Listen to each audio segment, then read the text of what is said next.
নমস্কার দর্শক বন্ধুরা, কিচেন কুইন পায়েল চ্যানেলে আপনাদের সবাইকে অনেক অনেক স্বাগতম। তো আমি আজ আপনাদের জন্য নিয়ে চলে এসেছি একদম সহজ পদ্ধতিতে আলুর টিক্কির রেসিপি। তো চলুন খুব বেশি দেরি না করে শুরু করা যাক আমাদের আজকের রেসিপি।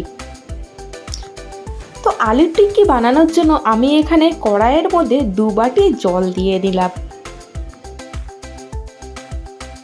এবারে জলটি একটু ফুটে আসলে তার মধ্যে দিয়ে দিলাম 1 বাটি সুজি, এবং এই জল আর সুজিটাকে আমি একটু খুব ভালোভাবে কড়াইতে নেড়ে চেড়ে নেব।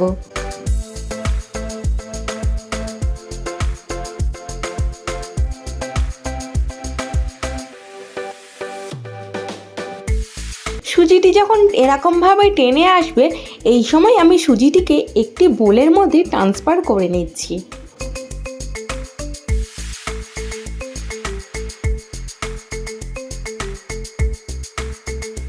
তারপরে আমি এখানে নিয়ে নিয়েছি 5টি সেদ্ধ আলু। এখানে আমি মিডিয়াম সাইজের আলু ব্যবহার করেছি। এবারে এই আলুগুলোকে আমি একটি ঘষণির সাহায্যে খুব ভালোভাবে ঘষে নিচ্ছি। আপনারা চাইলে কোনো কিছুর সাহায্যে খুব ভালোভাবে ম্যাশও করে নিতে পারেন, তবে মাথায় রাখবেন ম্যাশ করলে কিন্তু খুব ভালোভাবে ম্যাশ করতে লাগবে, যাতে কোথাও কোনো দানা দানা ভাব না থেকে যায়। এবারে এই সুজিটার মধ্যে আমি সেই গ্রেট করে রাখা আলুগুলো কিন্তু দিয়ে নিলাম। এবারে এর মধ্যে এক এক করে দিয়ে নিলাম 1 বাটি পেঁয়াজ কুচি। এখানে আমি একটি বড় সাইজের পেঁয়াজ কুচিয়ে নিয়েছি। তারপরে দিয়ে নিলাম কিছুটা ধনেপাতা কুচি এবং 2 চামচ লঙ্কার গুঁড়ো। তারপরে দিয়ে নিলাম 1 চামচ হলুদ গুঁড়ো এবং দিয়ে নিচ্ছি একটুখানি ব্ল্যাক পেপার বা গোলমরিচ গুঁড়ো। আমি এখানে এভারেস্টের গোলমরিচ গুঁড়ো ব্যবহার করেছি। তারপরে দিয়ে নিচ্ছি 1 প্যাকেট ম্যাগি মশলা। আমি এখানে পুরো 1 প্যাকেট ম্যাগি মশলাই কিন্তু ব্যবহার করেছি। এবারে আমি এর মধ্যে দিয়ে নিচ্ছি পরিমাণ মতো নুন। তারপরে আমি এখানে এক এক করে দিয়ে নিচ্ছি 2 চামচ চালের গুঁড়ো, যাতে এটা আরও বেশি ক্রিস্পি হয়। এবারে এই সমস্ত উপকরণগুলো আমি কিন্তু হাতের সাহায্যে খুব ভালোভাবে মেখে নিচ্ছি। আমি যতক্ষণ এটা মাখছি ততক্ষণে তোমরা কমেন্টে জানিও তোমরা কে কোথা থেকে আমার ভিডিওটি দেখছো। বিগত কয়েকটি ভিডিও আমি অনেক অনেক ভালোবাসা পেয়েছি। আশা করছি তোমরা আমাকে আরও ভালোবাসা দিয়ে আমাকে আরও আগে এগিয়ে নিয়ে যাবে। যাই হোক, এটা খুব ভালোভাবে মাখা হয়ে গেলে এর মধ্যে আমি একটুখানি মিশিয়ে দিচ্ছি সর্ষের তেল। সর্ষের তেলটা মাখানোর পরে আমি আবার কিছুক্ষণ এটাকে কিন্তু মেখে নিচ্ছি। এটা মেখে নেওয়ার পরে আমি জাস্ট 2 থেকে 3 মিনিটের জন্য কিন্তু আমি এটাকে ঢাকা দিয়ে রেখে দিয়েছিলাম।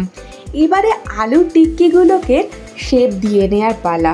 তোমরা চাইলে যে কোনো শেপই দিতে পারো। আমি কিন্তু এখানে গোল গোল করে একটু চ্যাপ্টা শেপ দিয়ে নিয়েছিলাম। আলুর টিক্কি কিন্তু বেশিরভাগ সবাই এরকম গোল গোল করে চ্যাপ্টা শেপই দেয়। একইভাবে আমি কিন্তু আরও বাদবাকি আলুর টিক্কিগুলো একেবারে শেপ দিয়ে বানিয়ে রেখে দেবো।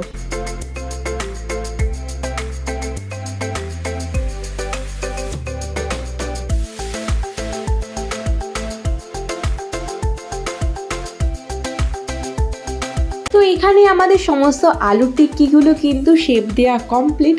এবারে শুধু ভাজাই কাজ। যাই হোক, এবারে আমি একটি কড়াইয়ের মধ্যে দিয়ে নিয়েছি সাদা তেল। তো এটাকে মোটামুটি আমাদের খুব ভালোভাবে গরম করে নিয়ে তেলটাকে একটু ঠান্ডা করে নিতে লাগবে। তারপরে তেলটাকে আমরা কিন্তু লো টু মিডিয়ামে রেখে সমস্ত আলুর টিক্কিগুলোকে ভেজে নেব। তোমরা যদি গ্যাসের ফ্লেমটাকে হাই ফ্লেমে রাখো তাহলে কিন্তু টিক্কিগুলো ওপর থেকে পুড়ে পুড়ে উঠবে এবং ভেতর থেকে কিন্তু কাঁচা থেকে যাবে। ওই কারণেই আমাদেরকে কিন্তু লো টু মিডিয়ামে রেখেই আলুর টিক্কিগুলোকে খুব ভালোভাবে ভেজে নিতে লাগবে। তো আমাদের কিন্তু এখানে আলুর টিক্কিগুলো ভাজা কমপ্লিট। এবারে গরম গরম সার্ভ করে দিতে লাগবে প্লেটে। ব্যাস, তারপরেই কিন্তু কাড়াকাড়ি শুরু হয়ে যাবে এই আলুর টিক্কি নিয়ে। বাচ্চা থেকে বুড়ো সবাই কিন্তু এই আলুর টিক্কিটা খেতে খুবই পছন্দ করবে। তো ভিডিওটি ভালো লাগলে অবশ্যই কিন্তু একটু লাইক, শেয়ার, কমেন্ট করে দিও। যারা এখনও অবধি চ্যানেলটি সাবস্ক্রাইব করোনি তারা প্লিজ একটু চ্যানেলটি সাবস্ক্রাইব করে দিও। তো আজকের জন্য টাটা, সবাই ভালো থেকো, সুস্থ থেকো।